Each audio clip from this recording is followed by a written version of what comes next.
Hello viewers, welcome to our channel. నేను మీ చరణ్ పరిమి. అమెరికాలో మన తెలుగు వాళ్ళు ఒక పనికిమాలిన దందా మొదలుపెట్టారు. ఎంత పరువు తీసే పని అంటే, మన తెలుగు వాళ్ళు కొంతమంది అమెరికాలో ఆ వ్యభిచార దందా మొదలెట్టారు. ఇప్పటిదాకా తెలుగు వాళ్ళు చాలా ఎదో పనులు చేశారు, అలాగే చాలా మంచి పనులు కూడా చేశారు అనుకోండి. కాకపోతే ఈ ఎదో పనులు చేయడంలో మన వాళ్ళు ఈ మధ్యకాలంలో పేరు తెచ్చుకుంటున్నారు. మనం కొద్ది రోజుల క్రితం, ఐ థింక్ 2 months బ్యాక్ అనుకుంటా, ఒక కేసు విషయంలో మాట్లాడుకున్నాం. ఏంటంటే అమెరికాలో హ్యూమన్ ట్రాఫికింగ్ అంటే ఇక్కడ నుంచి జాబుల కోసం వెళ్ళే వాళ్ళని బలవంతంగా ఇక్కడ నుంచి తీసుకువెళ్ళిన తర్వాత అక్కడ వాళ్ళకి ఒక గోడౌన్ లాంటి దాంట్లో వాళ్ళని బంధించి ఒక అపార్ట్మెంట్లో వాళ్ళ చేత ఒక వెట్టి చాకరీ లాంటిది చేపించుకొని వాళ్ళకి సరిగ్గా జీతాలు ఇవ్వకుండా నానా హింస పెట్టిన ఒక సంఘటనల గురించి మనం మాట్లాడుకున్నాం. సో అందులో కూడా అంతా తెలుగు వాళ్ళే ఉన్నారు, 2 భార్యాభర్తలు కూడా ఉన్నారు. సో అది ముగిసిపోయిన తర్వాత మళ్ళీ 2 నెలలకు ఇప్పుడు ఒక విషయం అయితే బయటకు వచ్చింది.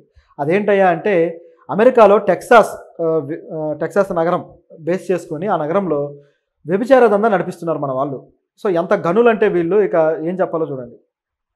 ఇందులో అంటే దీని మీద రైడ్ చేశారనమాట పోలీసులు. రైడ్ చేస్తే దాదాపు 18 మంది దొరికారు. సో ఈ 18 మందిలో 7 ఇండియన్స్ ఉన్నారు. అంటే ఇక్కడ విటులు వీళ్ళంతా కూడా. సో ఈ 7లో 5 తెలుగు వాళ్ళే.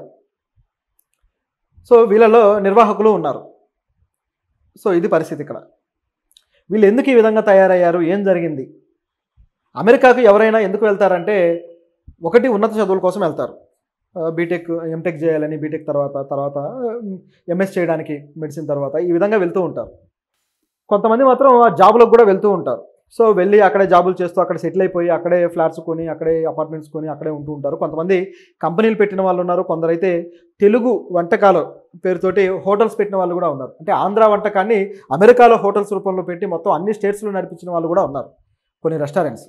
సో ఈ పద్ధతిలో మన వాళ్ళు అక్కడ రకరకాల మార్గాల్లో ఎదుగుతూ ఉంటే, కొంతమంది మాత్రం ఒకదానికి వెళ్ళి ఇంకో దాంట్లో క్రైములు చేయడానికి పాల్పడుతున్నారు. సో గతంలో అయితే ఇదే హ్యూమన్ ట్రాఫికింగ్ కేసు మనం చూసాం. ఈ కేసు విషయంలో అయితే ఇది మరీ నీచమైంది. సో ఇందులో ఎవరెవరు ఉన్నారని గమనించి చూస్తే, ఇందులో నిఖిల్ బండి, అలాగే నిఖిల్ కుమరి అనే 2 వ్యక్తులు, అలాగే మోనిష్ గల్లా, అదేవిధంగా జైకిరణ్ మేకల, అలాగే కార్తిక్ రాయపాటి. సో ఈ 5 తెలుగు వాళ్ళు అనమాట. సో వీళ్ళు ఎందుకు ఇలా నిర్వహించాల్సి వస్తుంది, ఇందులో వీళ్ళు చేస్తున్నది ఏంటి అని గమనించి చూస్తే, మామూలుగా అయితే దీనికి ఎక్కడ మోటివేషన్ వచ్చిందనేది మనం చూద్దాం.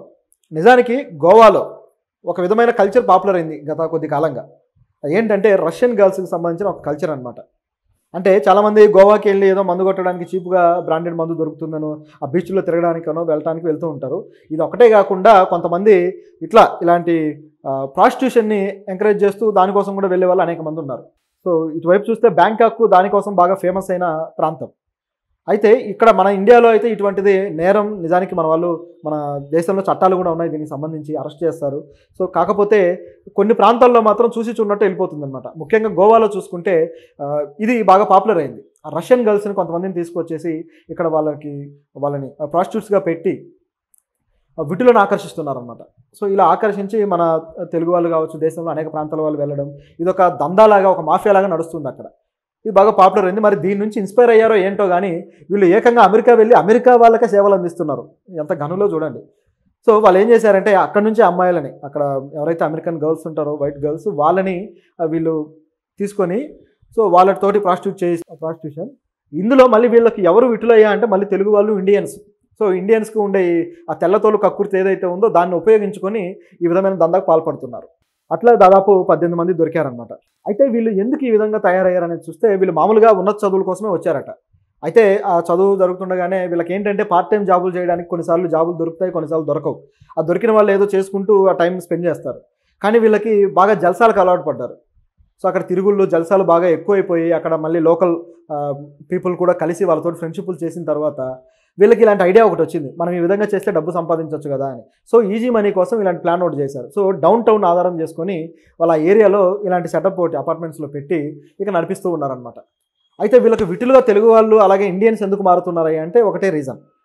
సో నిజానికైతే అమెరికాలో ఈ ప్రాస్టిట్యూషన్ అనే దాని మీద పెద్ద కఠినమైన చట్టాలు ఏమీ లేదు, అక్కడ మామూలుగా లీగల్గానే వెళ్తూ ఉంటుంది. అయితే కాకపోతే ఇలా అంటే ఒక ఇల్లీగల్గా దీనికి సరైన పర్మిషన్స్ లేకుండా చట్టాలను వ్యతిరేకించి చేసే పనులకు మాత్రం యాక్షన్ తీసుకోబడుతుంది. సో ఆ విధంగా వీళ్ళు ఇప్పుడు బుక్ అయ్యారనమాట. సో ఇది ఇక్కడ ఉన్న పరిస్థితి. అయితే మరి వీళ్ళు ఇక తిరిగి వచ్చే పరిస్థితి ఉందా అంటే, ప్రస్తుతానికైతే వాళ్ళను జైలుకి తరలించడం జరిగింది. సో ఇక వాళ్ళకు కష్టమే చెప్పాలంటే. నిజానికి ఇది ఏదో వీళ్ళు కొత్తగా మొదలెట్టింది కూడా కాదు. దీంట్లో చరిత్ర మాట్లాడుకుంటే దీనిలో చాలా చరిత్రే ఉంది. గతంలో కూడా మనం అనేక ఆరోపణలు కూడా చూసాం. ఒక 5-6 ఏళ్ల క్రితం ఇలాగే తానా సభలు ఇలాంటివి జరుగుతున్నప్పుడు చాలామంది మన తెలుగు వాళ్ళు వెళ్తూ ఉంటారు. సినిమా నటీమణులు, యాంకర్లు కూడా వెళ్తూ ఉంటారు. సో ఇలా వెళ్ళినప్పుడు తెలుగు సంఘాల, తెలుగు అసోసియేషన్స్ ఏవైతే ఉన్నాయో వాటి ఈవెంట్స్కి పాల్గొనడానికి వీళ్ళు వెళ్తారు. అంటే వాటి పేరు చెప్పి వెళ్తారు, కానీ వీళ్ళకు సొంత స్వలాభం వేరేదోటి ఏర్పాటు చేసుకుంటారు. అదేంటయ్యా అంటే అక్కడ వీళ్ళకు ఒక బ్రోకర్స్ ఉంటారనమాట. సో ఆ బ్రోకర్స్ వీళ్ళని ప్రాస్టిట్యూషన్ కోసం వీళ్ళతోటి కాంట్రాక్ట్స్ మాట్లాడి ఏర్పాటు చేస్తారు. ఆ విధంగా కాస్త పేరున్న వాళ్ళు కూడా, సెలబ్రిటీస్గా పేరున్న యాంకర్లు కూడా అందులో పాల్గొన్నారని చెప్పేసి కొంతమంది యాంకర్లే వాళ్ళ మీద ఆరోపణలు చేసిన సంఘటనలు ఉన్నాయి. లక్షలు తీసుకుంటారు ఇలాంటి దానికి అని. సో దీన్ని ఎంకరేజ్ చేస్తున్న వాళ్ళు ఎవరయ్యా అంటే అక్కడ ఉన్న బాగా సంపాదించి సెటిల్ అయిన మన తెలుగు పీపులే. సో ఇది ఇక్కడ ఉన్న పరిస్థితి. సో ఇంత ఘోరమైనది జరుగుతూ ఉంది కాబట్టి మన వాళ్ళకి అక్కడ పరువు మర్యాదలు కూడా మంటగలుస్తున్నాయి. కులాన్ని తీసుకువెళ్ళిపోయారు. ఏ కులపు హీరో సినిమా రిలీజ్ అయితే ఆ కులపోల హడావుడి, కులాన్ని బట్టే ఉంటుంది అక్కడ హడావుడి విచిత్రంగా. ఆంధ్రాలో రాజకీయాల మీద అక్కడ పోటీలు, అక్కడ బెట్టింగులు, అక్కడ దుమ్మెత్తిపోయేటాలు. సో ఇది ఇక్కడ ఉన్న పరిస్థితి. సో ఇంత దారుణమైన సిచ్యువేషన్కి ఎందుకు ఈ జనరేషన్ వెళ్తుంది? నిజానికి మొదటి అలాగే రెండవ తరం జనరేషన్స్ బాగానే ఉన్నాయి.